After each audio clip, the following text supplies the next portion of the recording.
మన రాష్ట్రంలోని అదేవిధంగా తెలంగాణ కానీ ఎవరైతే తెలుగుదేశం పార్టీ అనుభవం ఉన్నారో వాళ్ళందరూ కూడా మనస్ఫూర్తిగా నా శుభాకాంక్షలు తెలియజేస్తున్నాను.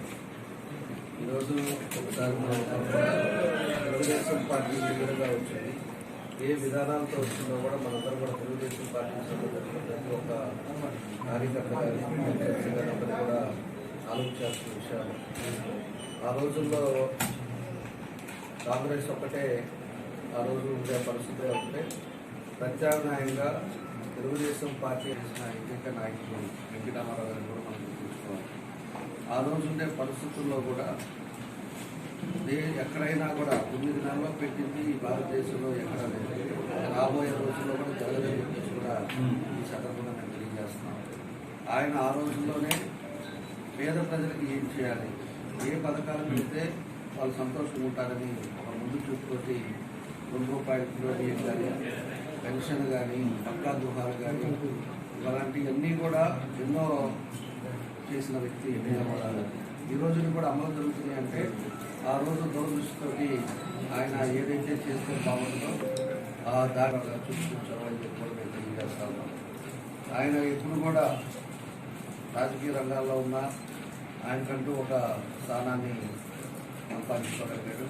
అదేవిధంగా రాజకీయాలకు వచ్చినా కూడా ఒక సిద్ధాంతం, ఒక పద్ధతి, దాంతో ఈరోజు తెలుగుదేశం పార్టీలో కొన్ని కోట్ల మంది అభిమానులు ఉన్నా, అదేవిధంగా టీఆర్ఎస్లో సభ్యులుగా 5 లక్షల మంది సభ్యులు ఉన్నా కూడా ఈరోజు ఆయన చేసిన చొరవ, ఆ రోజు ఆయన చూపించిన పార్టీ మీద ఒక కమిట్మెంట్, ఒక పద్ధతిగా ఆయన పెట్టిన పథకాలు కూడా తెలియజేస్తా ఉన్నాం.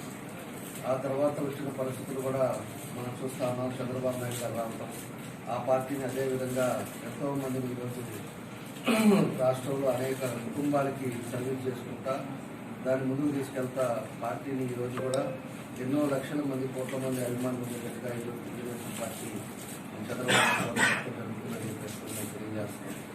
కాబట్టి ఇలాంటి పార్టీలో మేమందరం కూడా పనిచేయటం, ఎంతో మందికి ప్రజలకు ఉపయోగపడే కార్యక్రమాలు చేయటం, అది కూడా మా అదృష్టంగా మేము భావిస్తూ ఉన్నాం. ఎప్పుడు కూడా ఒక పద్ధతి ప్రకారంగా ఏం చేస్తే ప్రజలకి బాగుంటుంది, ప్రజలకు ఎప్పుడు ఏ అవసరాలు ఉన్నాయో అవన్నీ కూడా తెలుసుకొని ప్రజల్లోకి మనం చూసుకునే విధంగా మేము ముందుకు పోతా ఉన్నాం. కాబట్టి ఈరోజు తెలుగుదేశం పార్టీ ఈరోజు ఇంతమంది సభ్యులు ఉన్నారని చెప్పేసి కూడా మేము తెలియజేస్తా ఉన్నాం. కాబట్టి ఇప్పుడు మళ్ళా ఎన్నికలు రాబోతున్నాయి కాబట్టి ఈరోజు జనసేన పార్టీ, బీజేపీ అందరూ కూడా ఒక రాక్షసుల మీద మనం పోరాడుతూ ఉన్నాం. ఒక నియంత పాలన, ఒక ఫ్యాక్షనిస్ట్ అలాంటి వ్యక్తితోటి ఈరోజు రాష్ట్ర పరిస్థితులు ఏ విధంగా చేశారో ఈరోజు ప్రజలందరూ కూడా తెలుసు. కాబట్టి ఈరోజు జనసేన అధ్యక్షుడు పవన్ కళ్యాణ్ గారు కానీ, అటు బీజేపీ కానీ అందరం కూడా కలిసికట్టుగా పనిచేస్తేనే ఈ రాక్షసుని బయటికి పంపే పరిస్థితి వస్తుందనే ఉద్దేశంతో ఈరోజు అన్ని పార్టీలు కలిసి అన్ని పార్టీలతోటి కలిసి రేపు ప్రభుత్వాన్ని కూడా ఏర్పాటు చేయబోతున్నారని కూడా నేను ఈ సందర్భంగా తెలియజేస్తా ఉన్నాం. కాబట్టి తెలుగుదేశం పార్టీలో పనిచేయటం మా అదృష్టంగా భావిస్తూ తప్పకుండా రేపు ఎన్నికల్లో అటు ఎంపీగా మా మామూలు శ్రీనివాసరెడ్డి గారు, అదేవిధంగా ఎమ్మెల్యేగా 3 పార్టీలు కూడా అభ్యర్థులుగా మేము పోటీ చేస్తున్నాం. కాబట్టి అందరూ కూడా సహకరించండి.